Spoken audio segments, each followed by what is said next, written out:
Bacterial pathogenesis के part 2 में हम डिस्कस करने लगे हैं determinants of bacterial pathogenesis. Determinants of bacterial pathogenesis.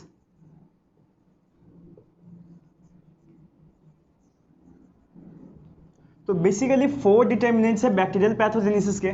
सबसे जो पहला है वो है transmission, second one is adherent to the cell surface, third one is invasion and fourth one is वहां पर जाके टॉक्सिन प्रोडक्शन। ठीक है, तो फर्स्ट है okay transmission.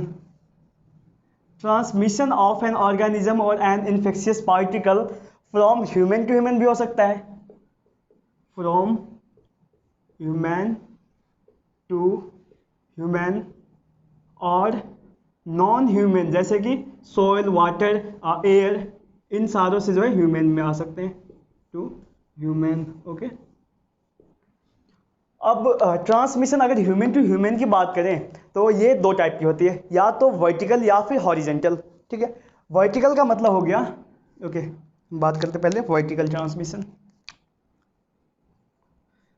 Vertical transmission means that transmission जो कि मदर टू फिटस में इन्फेक्शन जो है ट्रांसमिट होगा। ठीक है, from mother to fetus to fetus. अब ये वर्टिकल की जो मोड है, 3 मोड्स ऑफ ट्रांसमिशन है वर्टिकल की, मोड्स ऑफ वर्टिकल ट्रांसमिशन।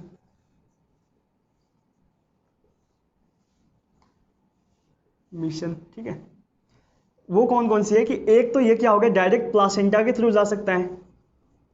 ठीक है, दूसरा जो है with in birth canal during birth, during birth हो सकता है कि बर्थ के टाइम में दोनों की ब्लीडिंग हो और मदर की जो है ब्लड में जो पैथोजन होगा वो जो है आ जाएगा फिटस में during birth. And the third one is breast milk, via breast milk, breast feeding के टाइम में जा सकते हैं ब्रेस्ट मिल्क। ठीक हो गया। अब इन सारों के अलावा जितने भी ट्रांसमिशन जो ह्यूमन से ह्यूमन होगा वो होगा हॉरिजेंटल ट्रांसमिशन। ठीक है, तो फ्रॉम ह्यूमन टू ह्यूमन वाला जो है या तो ये वर्टिकल होगा या फिर हॉरिजेंटल होगा। ठीक हो गया। अब इसके बाद जो है सेकेंड स्टेप पे आ जाते हैं हम। सेकेंड स्टेप जो है adherence to cell surfaces of host surfaces. Actually देखें ना, जो भी माइक्रो ऑर्गेनिज्म या बैक्टीरिया की बात हम करते हैं यहाँ पर, बैक्टीरिया आएगा बाहर से, वो जो है हमारे होस्ट के सेल सरफेस पे जाके अटैच हो जाएगा, मतलब उसकी एडहेरेंस हो जाएगी। तो एडहेरेंस ऐसे ही नहीं होगा, एडहेरेंस के लिए एक प्रोटीन मतलब सब्सटेंस चाहिए होती है जिसको हम कहते हैं एडहेरेंस, एडहेसिंस भी कहते हैं, एडहेसिंस चाहिए होती है। ठीक है, अभी एडहेसिंस के तौर पे यूज लाइक जो है एडहेसिंस के तौर पे जो काम करते हैं वो हो गया pili in some bacteria like pili in Nigeria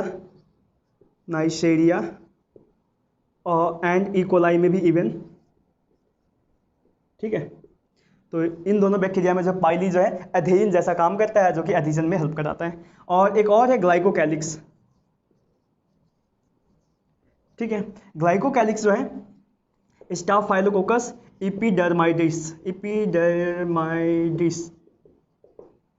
ये एक बैक्टीरिया है स्टेफाइलोकोकस एपिडर्माइडिस। इसमें क्या करते हैं ग्लाइकोकैलिक्स होते हैं इसके सरफेस के बाहर जो है इसके सेल वॉल के बाहर, और वो जो है एडहेरेंस में हेल्प कराता है। ठीक है, अब इसके बाद थर्ड है इन्वेजन। ठीक है, और तो मैं इसको इरेज करता हूँ, थर्ड लिखता हूँ यहाँ पर। Third determinant is invasion.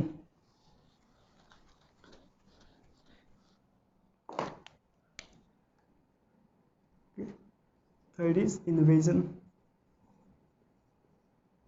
अब देखिए ना, जो सेल सरफेस पे अटैच हो गया था, फॉर एग्जांपल ये बैक्टीरिया एक है जो अपने पाइली के थ्रू जो है अटैच हुआ है, अब ये क्या करेगा, इसको पियर्स करके अंदर जाने की कोशिश करेगा। तो पियर्स ऐसा ही नहीं होगा, ये इसके लिए 3 एंजाइम्स या फिर ये जो यहाँ पर बैक्टीरिया इसको आगे मूव करने के लिए जो है एंजाइम चाहिए होती है कुछ। ठीक है, जो कि इसके रास्ते खाली करे, क्लियर करे और इसको मूव करने में हेल्प करे।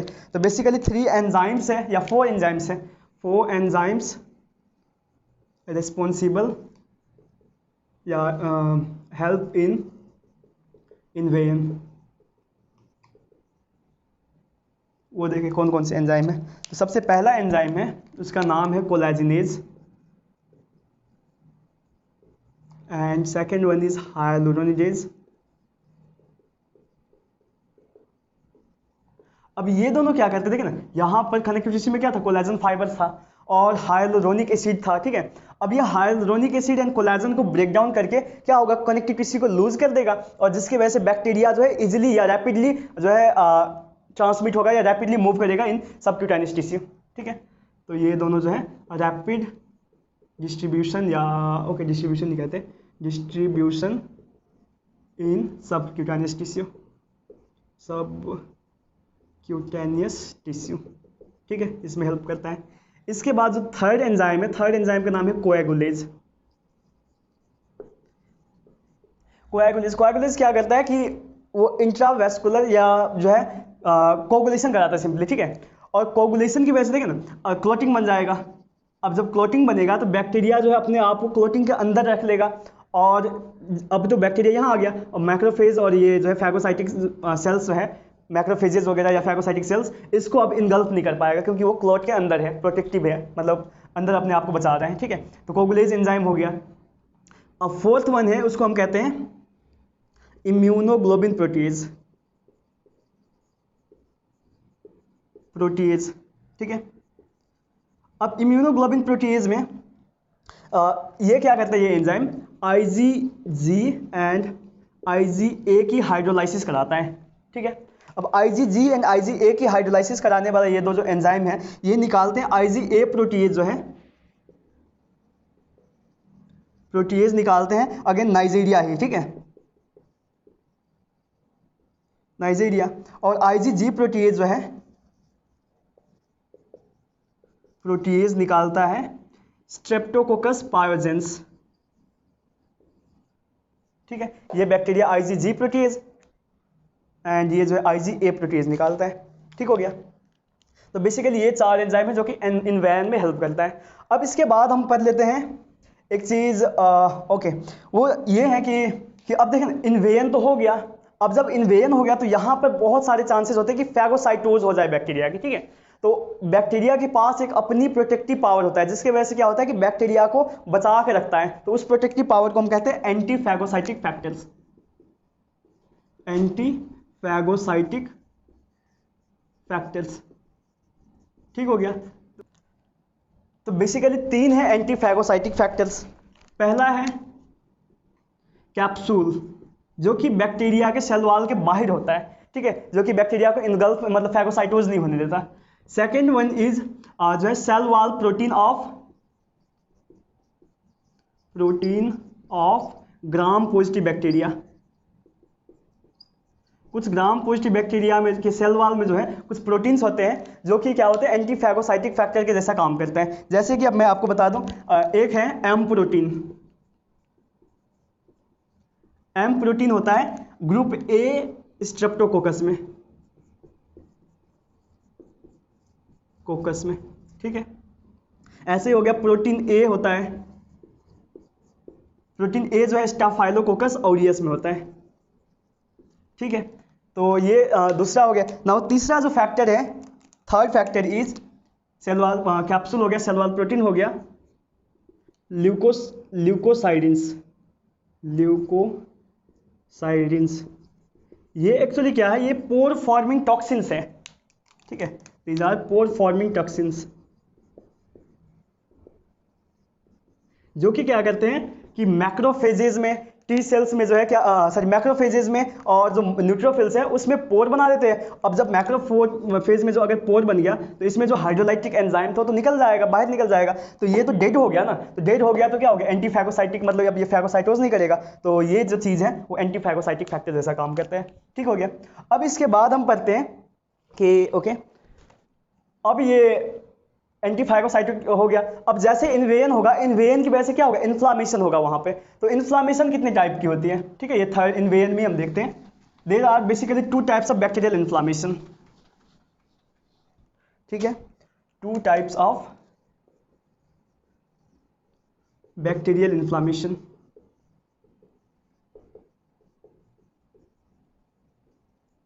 ठीक है। वो हो सकता है या तो पायोजेनिक इन्फ्लामेशन, जिसको हम क्या कहते हैं, पस फॉर्मिंग। इसमें जो प्रीडोमिनेंट सेल्स है वो है न्यूट्रोफिल्स। ठीक हो गया। नाउ सेकंड जो है उसको हम कहते हैं ग्रैनुलोमैटस, जिसमें छोटे छोटे ग्रैन्यूल्स बनेंगे। अब ग्रैनुलोमैटस इन्फ्लामेशन में जो है macrophages and helper T cells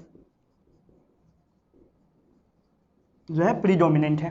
ठीक हो गया। तो इसके बारे में हम पढ़ेंगे डिटेल में जो है पायोजेनिक इन्फ्लामेशन और ग्रैनुलोमैटस इन्फ्लामेशन। जब हम इसके रिलेटेड मतलब जो पायोजेनिक बैक्टीरिया के बारे में पढ़ेंगे वहाँ पर हम पढ़ेंगे, जैसे ग्रैनुलोमैटस बैक्टीरिया के बारे में पढ़ेंगे फिर वहाँ पढ़ेंगे हम ये सारे।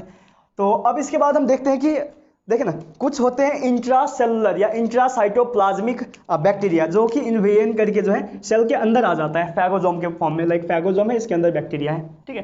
तो ये सेल के अंदर कैसे सर्वाइव करता है, क्योंकि सेल में देखें लाइसोजोम होता है, अक्सर वो फैगोजोम के साथ फ्यूज हो जाता है तो मार सकता है। तो सेल के अंदर कैसे सर्वाइव होते हैं इंट्रासेलुलर बैक्टीरिया, वो हम देखते हैं।